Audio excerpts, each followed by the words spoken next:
गेल्या 4 दिवसांपासून महाबळेश्वर तालुक्यात मुसळधार पाऊस पडत असून ओढ्या नाल्यांना पूर आला आहे। पाऊस सुरू असताना मौज घावरी येथील रहिवासी बबन पांडुरंग कदम वय वर्ष 62 हे गुरे चारण्यासाठी रानात गेले असता ओढ्याला आलेल्या पाण्याच्या प्रवाहात वाहून गेले।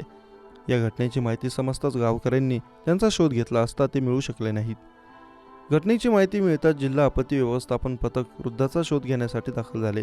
पोलीस निरीक्षक यशवंत नलवडे यांनी सहकाऱ्यांसह घटनास्थळी जाऊन परिस्थितीची पाहणी केली। मिळालेल्या माहितीनुसार महाबळेश्वर तालुक्यातील मौजे घावरी येथील बबन पांडुरंग कदम हे काल सकाळी गुरांना चारण्यासाठी रानात गेले होते। मुसळधार पावसाने ओढ्याला पूर आल्याने गुरांना फिरवण्यासाठी गेले असता त्यांचा तोल जाऊन ते पुराच्या पाण्यात पडले। या पुराच्या पाण्यात ते वाहून गेले आहेत।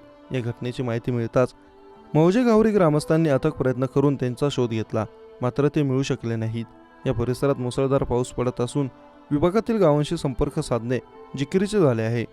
जोरदार वाऱ्यासह मुसळधार पाऊस कोसळत आहे। सर्वत्र ओढे नदी नाल्याने पूरसदृश परिस्थिती निर्माण झाली असून शेतातही पाणी साचले आहे। सोळशी कोयना नदी दरम्यानच्या सर्व ग्रामस्थांनी संपर्कात राहून ओढ्याच्या पुराच्या पाण्यात वाहून गेलेल्या व्यक्तीचा शोध घ्यायचा आहे, असे आवाहन ग्रामस्थांनी केले। महाबळेश्वर पोलिसांना या घटनेची माहिती कळताच पोलीस घटनास्थळी दाखल झाले। पोलीस निरीक्षक यशवंत नलवडे व पोलीस उपनिरीक्षक रौप इनामदार यांनी घटनास्थळाची पाहणी केली। तसेच रेस्क्यू टीम व जिल्हा आपत्ती व्यवस्थापन पथक दाखल झाले। त्यांनी सकाळी शोध कार्याला सुरुवात केली। मुसळधार पाऊस असल्याने शोध कार्यास अडथळा येत आहे।